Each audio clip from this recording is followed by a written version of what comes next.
Hey guys, welcome back. Today we're analyzing Costco Wholesale.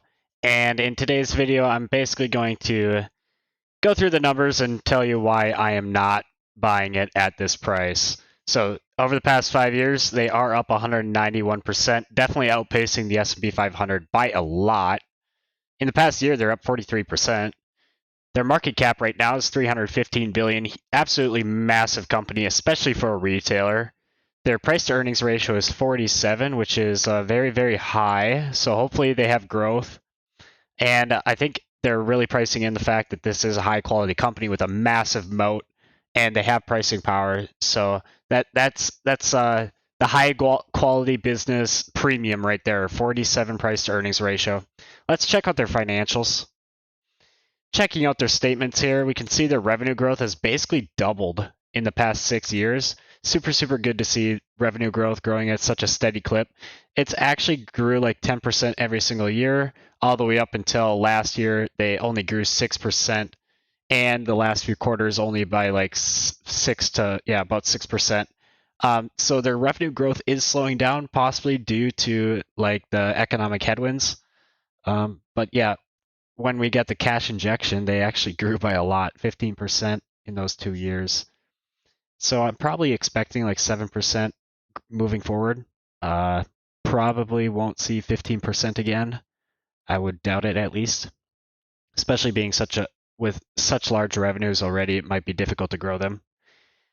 And we're looking at the net income. Yeah, the pre-tax income, super consistent. They usually have very consistent margins, and gross profit as well. They sell a lot of items and they don't make a lot of money on the items that they sell, so their gross profit margin is pretty low.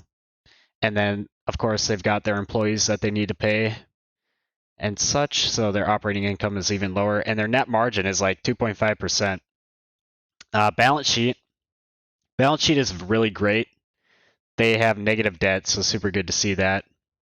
Cash flow, they actually do pay dividends. Yeah, so they pay dividends and they buy back stock. I thought they were buying back more stock than this, actually.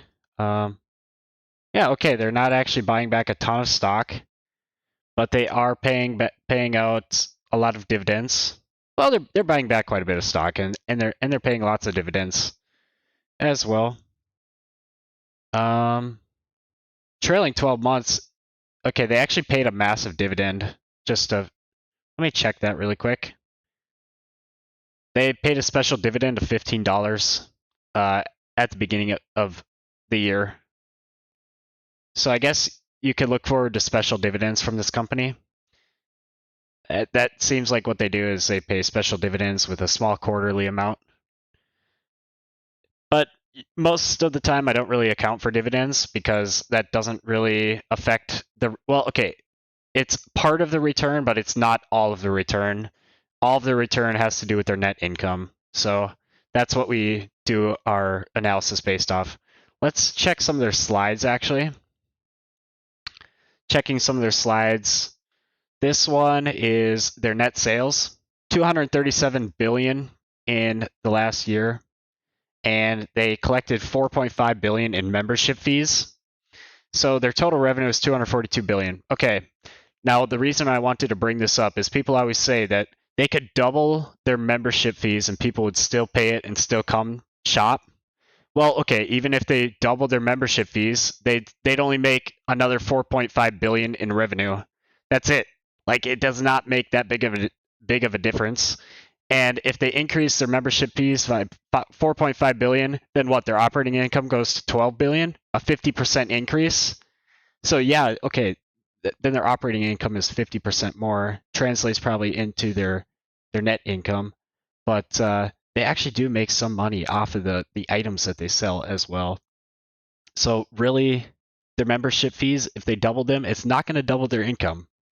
It's going to increase their income by about 50%. And that's if they can pull off a double in their membership fees, which I don't know if they actually can do that. Now we're looking at their highlights. They opened 26 new warehouses last year, 13 in the US and 10 in the international. So They do have room to grow in the U.S. Apparently, they did grow 13 new locations last year, and net sales increased by 7%. And then membership fee revenue increased 8%, basically because of new signups. Yeah, just some of the highlights. Now we're looking at the. Oh yeah, they're mostly dependent on U.S. operations, which comprise 87 of net sales. 87% of net sales is U.S. and Canada, and then of which 27% is from just California, which is kind of crazy. California is a big state, so that, I mean, I guess it makes sense. Next, we're looking at, yeah, their memberships. So their memberships have grown. Total card holders up to 127 or 128 million. Here's their locations.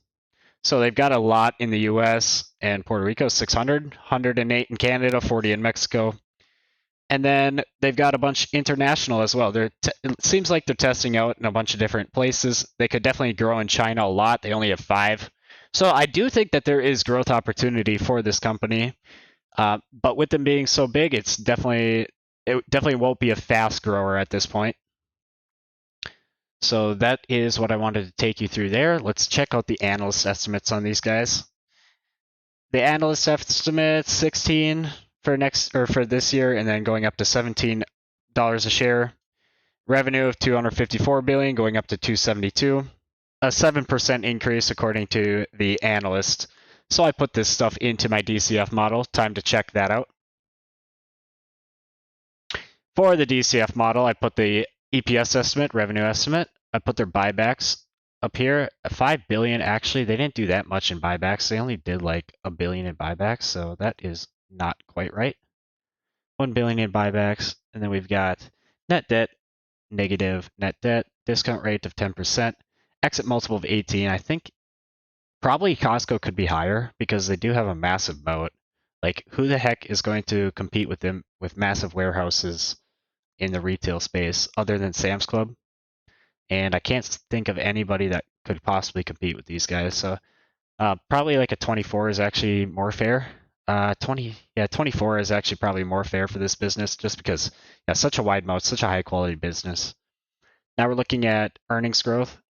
They're projecting 8% earnings growth next year, and I think that that's actually going to grow as their margins improve. So up to 12% earnings growth, and in that case, they are overpriced at this moment. And in terms of their revenue growth, the analysts are projecting 7% revenue growth next year. Profit margin 2.5%. That is consistent with their historic margins between like 1.5 and like 2.5%. I do think that they're going to be able to grow their profit margin up to 3%, probably by next year. And they're probably going to sit around 3% for a little while, and then probably get up to like 3.5%. And in the case of 3.5%, yeah, I think that this is totally fair for Costco. It's definitely possible that they grow their margins even higher, but I think that this is the fair estimate for Costco. And in this case, they're worth $482 a share. With them being priced at $711, they are massively overpriced at this time. So I am staying away from this stock. I'd say that you'd probably be expecting like a 3% return moving forward. Well, 3%'s a little bit too low, maybe 4%. 4%, you'd probably be expecting about a 5% return moving forward. Yeah, I think that's about right. If you bought them today. So yeah, I think they're overpriced, but it's definitely possible that they make it up to like a 4% margin. Maybe they make it up to a 4 or 5% margin just because of their pricing power. We'll say they make it up to a 4.5% margin, and in that case, you could probably expect like a 7 or 8% return. So still not amazing. Yeah, I'm definitely going to stay away from the stock. I think it's way overpriced. Make sure to leave any questions or concerns in the comments. I do read the comments, and you can try this spreadsheet out for yourself. There is a link in the description. You just have to change all the yellow boxes, and yeah, maybe you have different growth projections, and hey, share them with me if you want. Otherwise, hit that like button, and I'll see you in the next video.